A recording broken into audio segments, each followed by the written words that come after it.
34వ division అభివృద్ధి కోసం BJP corporator అభ్యర్థిగా పోటీ చేస్తున్న తనను గెలిపించాలని రావిరాల వెంకటేశ్వర్లు కోరారు.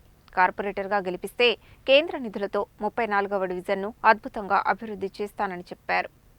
నల్గొండ మున్సిపల్ కార్పొరేషన్ ఎన్నికలలో భాగంగా 34వ బీజేపీ పార్టీ కార్పొరేటర్ అభ్యర్థి రావిరాల వెంకటేశ్వర్లు శనివారం డివిజన్ పరిధిలోని రేషన్ షాప్ పరిధిలో ఇంటింటి ప్రచారం నిర్వహించారు.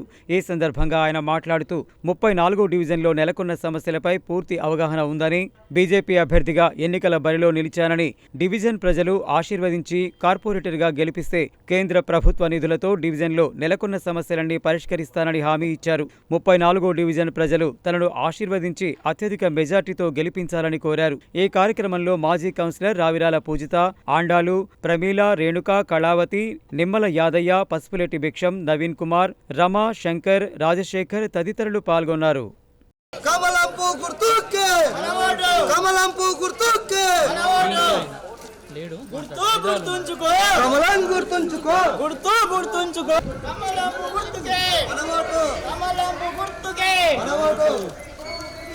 నల్గొండ పట్టణంలోని వెంకటేశ్వర కాలనీ 34వ డివిజన్ మున్సిపల్ కార్పొరేటర్గా పోటీ చేస్తున్నాను. మీ అందరూ ఆశీస్సులు, నాకు దీవెనలు ఇచ్చి నన్ను గెలిపించడానికి మీరు శక్తులకు కృషి చేయాలని, ఈ యొక్క కాలనీ అభివృద్ధికై ఈ వార్డులో ఉన్న ప్రతి కాలనీకి కూడా నీరు, current, roads, underground drainages, ఏ ఫెసిలిటీస్ మనం ఉపయోగించుకోవాలన్నా అవన్నీ కూడా నేను గతంలో చేశాను.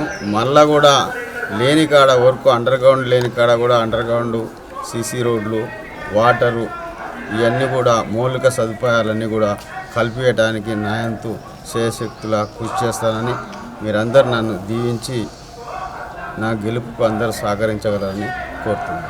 వెంకటేశ్వర కాలనీ ప్రజలకు కోరేది ఒకటే, వెంకరెడ్డి ఏమి అభివృద్ధి చేయడు, టీఆర్ఎస్ ఏమి అభివృద్ధి చేయదు. ఈ 5 ఏళ్ళ నుండి కూడా వాళ్ళు ఏం చేయలేకపోయారు. మనకిప్పుడు కేంద్రం నుంచి నిధులు వస్తాయి కాబట్టి బీజేపీ చేయగలుగుతుంది. మీరందరూ కూడా, నల్గొండ ప్రజలందరూ కూడా బీజేపీకి ఓటేసి అత్యధిక మెజార్టీతో గెలిపించాలని కోరుతున్నాను. 34వ వార్డులో రావిరాల వెంకటేష్ అన్నగారి ప్రచారంలో జోరుగా సాగుతుంది కాబట్టి ఈ యొక్క నల్గొండ ప్రజలు, 34వ వార్డు ప్రజలు కూడా భారీ ఎత్తున అన్నకి ఓట్లేసి గెలిపించాలని కోరుతున్నాను. ఎందుకంటే ఈరోజు భారతీయ జనతా పార్టీ తెలంగాణలో కాకుండా దేశంలో కూడా అన్ని రాష్ట్రాలలో భారతీయ జనతా పార్టీ అధికారంలో ఉన్నది. ఈరోజు 30% మహిళలకు రిజర్వేషన్ కల్పించడం వల్లనే ఈరోజు కార్పొరేషన్లో మేయర్ అభ్యర్థి మహిళకు ఇవ్వడం జరిగింది. కాబట్టి మహిళలందరూ గుర్తుంచుకొని ఈ యొక్క భారతీయ జనతా పార్టీకి అవకాశం ఇవ్వాలని ఈ యొక్క నల్గొండ ప్రజల్ని కోరుతున్నా.